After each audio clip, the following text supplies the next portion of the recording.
The Mystery of Nome, Alaska. Real disappearances that still haunt this town. Nome, Alaska. Known for its remote beauty, harsh winters, and chilling history of unexplained disappearances. But what if I told you that beneath its quiet, snow-covered surface lies a mystery that has haunted this town for decades? Since the 1960s, Nome has been plagued by disappearances, locals vanishing without a trace. Some blame the extreme conditions, others whisper about something far more sinister. And this is a story about one such case, a true account of what happened on a cold winter's night when four friends decided to explore the outskirts of Nome, and one of them never came back. It was the winter of 2002. The Alaskan winter nights were long, and the town was quiet, blanketed in a thick layer of snow. Four friends, Alex, Kayla, Marcus, and Jenna, had lived in Nome their whole lives. They knew the stories, but like many young people, they shrugged them off as nothing more than folklore. That night, they made a choice they would regret forever. They decided to drive out to the edges of Nome, past the town limits, where the roads were rough and the wilderness stretched for miles. They brought their gear, flashlights, a thermos of coffee, and a sense of adventure. Their plan: to hike a short trail through the frozen forest just to prove the old tales of disappearances were nothing but myths. After all, they weren't the first to laugh in the face of those old stories. But they wouldn't be laughing for long. As they reached the trailhead, the sky was already dark, though it was only late afternoon. Snow crunched under their boots as they ventured deeper into the woods.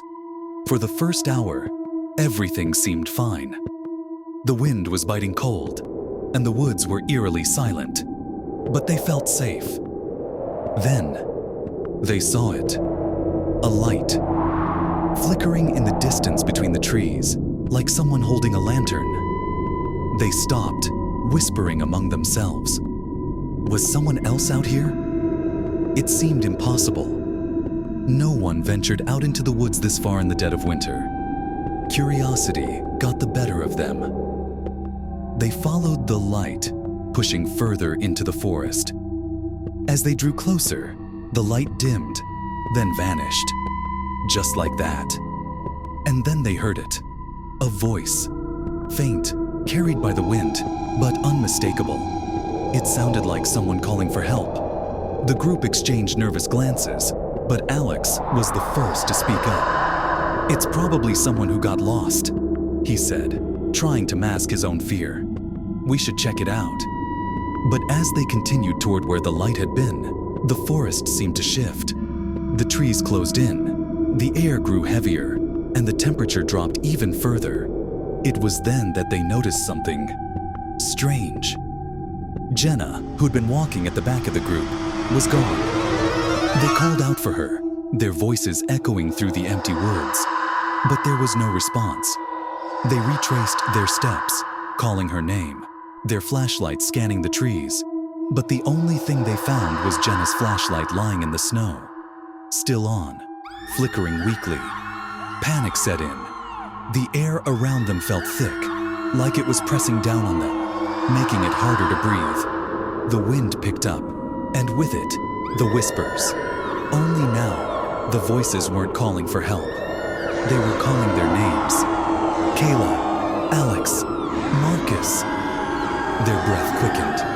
They turned in every direction, trying to pinpoint the source, but the whispers seemed to come from everywhere at once. And the light they had followed? Gone. The voice that had called for help? Replaced by something far more sinister. That's when Marcus heard it. Footsteps. Slow, deliberate, moving just beyond the tree line. He swung his flashlight toward the sound, but the beam barely pierced the thick fog that had suddenly settled in around them. They ran, no longer worried about finding Jenna. They were worried about surviving. Their boots slipped in the snow as they tore through the trees, the whispers following them, growing louder, more insistent.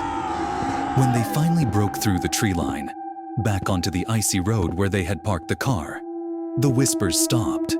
The forest stood still behind them, as if it had never stirred. But Jenna was gone. They reported her disappearance to the local authorities. Search teams were deployed.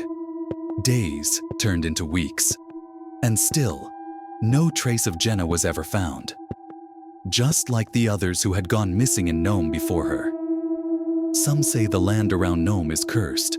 Others believe something far darker roams those woods. Something that watches, waits, and takes when it pleases. The disappearances continue to haunt the town, unexplained, unsolved. To this day, if you find yourself wandering the outskirts of Nome, they say you might catch a glimpse of a flickering light through the trees. And if you do, don't follow it. Because once the forest has you in its grasp, it never lets go.